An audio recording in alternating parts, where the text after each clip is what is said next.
So, something happened. That's the best way I can describe this. Originally, I was gonna make this video on Rose's sister Violet, or Mark's sister who's secretly an evil genius with crazy Medusa hair who makes Silence of the Lamb references. But then, something happened. So, I already made an episode on this beautiful boy. His name is Randy. And a lot of people have actually liked him, or this person specifically really, really liked him. They've drawn multiple pieces of fan art. The most important one of these being this one. Look at it. Behold its majesty. For a little bit of context to this, the character of Randy is a very, very gay dude. And I don't mean that in the sense that he's flamboyant. I mean that he just really, really likes dudes, you know what I mean? Anyway, I posted it in the Discord server, and people lost their goddamn minds. Everybody loved it, and everybody loved Randy. Randy the Mandy. First, he was an icon. Then, he was a god. Then, he transcended God. Then, he was a sexuality. Then, he was a country. Runtry Landitopia. And soon, he was a religion. I had a bunch of people making edits, making flags. I don't know if this is for the country or for being Randy sexual, but it's probably both actually. People were sending me DMs of them telling their friends about him. People started changing their names on my Discord server, and a couple people said that they were going to write a fan fiction based on him and his in-story boyfriend, Joseph. And I figured it would be a goddamn crime, a shame. It would be a betrayal to the cult of Randyism if I didn't do the next Awful OCs episode on his boyfriend, Joseph. I actually wasn't planning on talking about this character for a very long time because he's one of the few characters that I actually really like, at least the second version of him. The first version is a goddamn mess, which is why we're also going to be talking about that. And if I'm being honest, the second version isn't perfect either. But it wasn't bad. However, the Randy sexual citizens of Runtry Landitopia practicing Randyism demand it. So, let's get started. Now, unlike most of my Awful OCs, Joseph doesn't have two half-baked fucking backstories. He actually has two different completed stories. One where he's a big, scary bad guy, ooh, and the other where he's a soft boy. I made him a bad guy at first because I was really focused on making evil versions of my good guys because I was raised on Marvel movies and that was the only way I knew how to make bad guys. And the only reason I ended up changing him was because I made it so all the bad guys in the story teamed up against the good guys, and his specific brand of loner psychosis just didn't work with everybody else. Why didn't it work with everybody else? Well, why don't we discover that together? His backstory is that he was a rogue scientist. He was doing unethical experiments on bringing the dead back to life. He really didn't have a reason. He just thought it'd be cool, I guess. He was like Frankenstein, except instead of hacking up the bodies, he stabbed him with a syringe and was like, yeah, that brings him back, but this one's got, devil horns, and this one's a furry, so I probably gotta kill both of these, but I'll keep them around for now. So, Joseph made a whole bunch of mutants in the process of trying to recreate, life, which, now that I'm thinking about it, is really, really weird because he succeeded multiple times. I mean, sure, this person came back to life with orange eyes and purple hair and wings or some shit, but that's a huge breakthrough. You brought somebody back from the dead. That's crazy. But it wasn't enough for him. He had to get it to a point where you could not tell the difference between a human and a living dead human, I guess. Other than the eyes and the hair, which were a permanent side effect. And I guess Joseph was a big old weeb, so he didn't mind the weird colored hair and eyes, Just a little step closer to those genetically engineered cat girls we've all been asking for. Anyways, eventually he finally did it. And he created Butch. I hate saying that name. I was gonna go with Bruce, and I don't know why I didn't. But anyway, he creates Butch, and he's like, cool, this guy's back from the dead. His eye is a little weird. The one that's missing, but that's fine. So he was writing in a journal, and he was just like, Dear Diary, today I created my first real life. Now I'm gonna kill everyone and everything else. Then I'm gonna make an army so I can destroy the world because that's my motivation now, I guess. I don't know why my motivation changed. I don't know if I had any motivation. Maybe this was my motivation actually the whole time and Libby just forgot because she's fucking dumb. But anyway, see you later, diary. And then Butch was carrying stuff in a closet, I think is what happened, and like it dropped, and then the journal conveniently opened to that page, and he was like, whoa, he's gonna fucking kill all my bros, dude.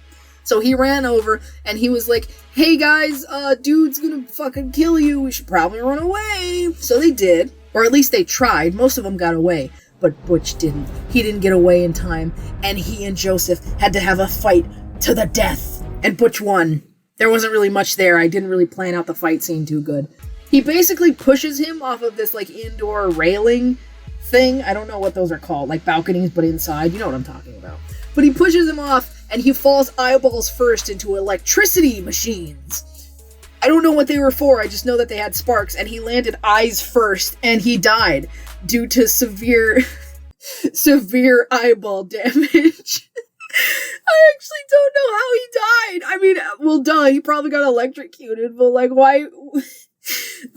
I'm sorry, ma'am, the eyeball damage was too severe. Your husband is dead.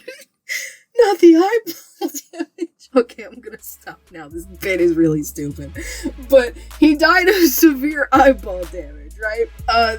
But what they didn't expect was that he secretly stabbed himself with the syringe. Dun dun dun. He stabbed himself when they all weren't looking, when they all blinked. Because after he discovered that his one thing worked on Butch, he was like, I wonder what happens when you put it in a living person. Yoink! Nothing happened, because apparently in my story what happened was that serum thing, it was called a serum, only activated after somebody was dead. It didn't do anything to a living person.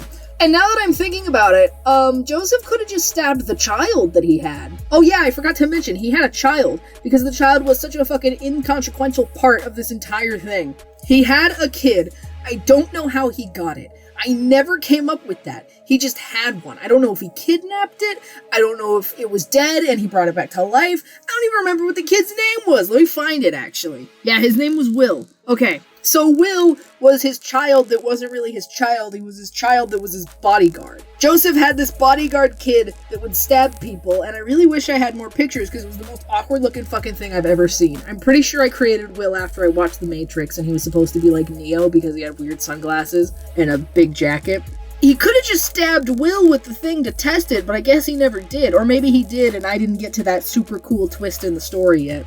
So anyway, after he gets severe damage to the eyes and dies and comes back to life, everyone's already gone. And instead of fucking going and looking for them, because they couldn't have gotten far, because the resurrection process takes literally like 15 seconds in my story. It's just a lot of twitching and hair changes and whatever, which, by the way, is why his hair is white. I know you can't see because I didn't color the old versions of him, but his hair was white.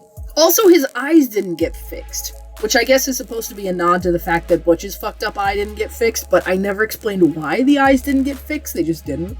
I think it was like previous injuries aren't fixed. So like if somebody had their hand chopped off, the hand would still be chopped off after they came back to life. So I guess Joseph is just good at picking completely unscathed bodies, except for this one kid that he forgot to check. But anyway, instead of going and looking for them, because they couldn't have gotten more than like maybe half a mile away at the most, like 2.2 miles away, I don't know, 0.7 feet away, he's just like, dang it, I'll get you someday, Butch, I'll get you someday, and like shakes his fist. At first, he was supposed to be like just kind of a slightly mad scientist, or not mad, but like an unethical scientist, and then in the end, he ended up becoming this insane, like, Joker, like, wannabe type person who's got sharp teeth. I don't know why he has sharp teeth. Maybe that's a mutation. I don't know. My lore is never clear. But anyway, he ended up becoming this crazy dude with bandages on his face who's, like, blind and psychotic, and he stabs people with syringes. Like, he uses them like ninja stars. That was going to be one of his cool things, is that he uses them like ninja stars. But he still uses a child as a bodyguard, I guess? I don't know. But, yeah. That's who he is. And he didn't really have too much of a story, if I'm being honest. Unlike most of my characters who have their backstory and their current story, he didn't have much of one because Code Red was still kind of in its baby phase before it became my own personal, mutated, horrific version of the Marvel Cinematic Universe. It was just a bunch of loosely tied adventures, and it probably should have stayed that way now that I'm thinking about it. There were many adventures like, oh, Joseph created doppelgangers of the Code Red people, and Joseph kidnapped the leader of WPC. I still hate saying that name. The World Protection Corporation. Worst name I ever came up with. I hate it. Or one was going to be Joseph created a fear machine. I'm really sad that I don't have any evidence of the fear machine thing because it was going to be the dumbest shit. He was going to strap someone down in a chair and put some VR goggles on them. And then it showed them their worst fears. And that was it. That was the fucking fear machine. That's all it did. It's so much effort for what? It just spooks them a little bit. It doesn't get anything out of them besides information. I think it was supposed to be like a torture device. But that was it. He had a fear machine. Most of these were just little goofs like, what if a scientist did this? Or what if the scientist did that? Or if like I wanted something to happen like the doppelgangers but I didn't have an explanation, I would use Joseph as it. Be like, oh, he scienced his way into it. Science! That was basically his thing. Until the most epic and ultimate showdown. And in my most recent video related to Awful OCs, where I said it wasn't gonna ever end, I promised I would never ever read the comics from this cursed notebook. I will literally never fucking read these to you guys unless it is like the last episode or the last 3 episodes because these are so bad. But I feel like I have to share this one because it isn't as bad as the other one, so let me find it. It's breaking! I feel like that's what Joseph sounds like. If you really think that that isn't what this fucker sounds like, email me. Snap. Ah! And then he grabs him. Ooh, he caught him. I've got you. You saved me. Of course I did. I'm not letting your guard... Wait, what the fuck did that say? Oh, I'm not letting your guards put you in. Smile, smile. That's my job. Wait, what? Spartan! I hate it. I hate this. I hate everything about this. Hate everything about this. Why the fuck did he grab him and pull him all the way out and then kick him in? It makes no sense. I showed this to somebody after I drew it and they were confused too. Even on our 12 edgy phase, they were like, why did he pull him out just to kick him back in? Why didn't Libby, why didn't he just grab him and then say his cool one-liner and then drop him? Why did he pull him all the way up where he could have stabbed him? Also, what is this hair? What is this? Why did you write Spartan Kick? What is wrong with you? What is wrong with you? This was not 2009, this was 2012. And the Spartan memes, you hate Spartan. You hate the Spartan remix memes. Libby, you don't make sense. Okay, so that was one of the comics. I hope you guys can understand why I don't want to read any more to you. Because that is the least bad out of all of them. Probably. Anyway, the most epic ultimate showdown happened. And Butch kills Joseph as vengeance for bringing him back to life? What was he getting vengeance for? Oh, for being a dick. Right. For being a dick afterwards and trying to kill Butch specifically, but not any of the other mutants. I don't know why he's targeting this guy, but he kills him for being a dick by pushing him, Spartan kicking him into an unnamed pit that his guards tried to push him into. Who the fuck are the guards, Libby? Why aren't you answering these questions? But yeah, that was the end of Evil Joseph. And now, hopefully, you can see why this didn't work too well with the idea of a supervillain team. He was too erratic, he was too crazy, and having more than one bad guy organization type things running at the same time was just too much for me. But if I'm being honest, now that I think about it, I could have saved it, I could have tweaked it. That would have been cool. He would have been like the oddball, like the loose cannon of the group. But that's hard, guys. Come on, I just wanted to make a hit, cool comic without doing any hard work. Is that too much to ask for? Either way, I ended up changing him into the soft boy.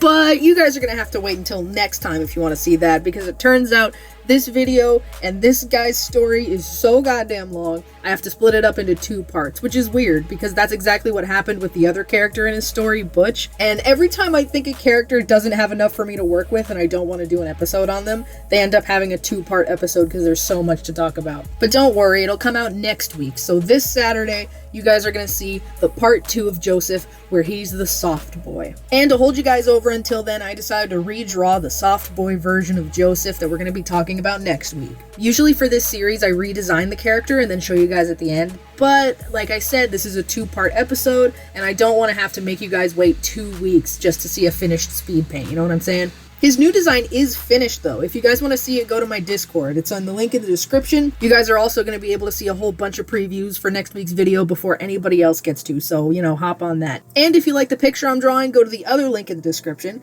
It'll take you to this post on Instagram, where I'm the most active. If you don't have that, you can follow me on these, and yeah, that's it. Hope you guys liked it, and I hope you guys tune in next week. Thanks for watching. Don't forget to like, comment, definitely don't forget to subscribe and join the madness. See ya!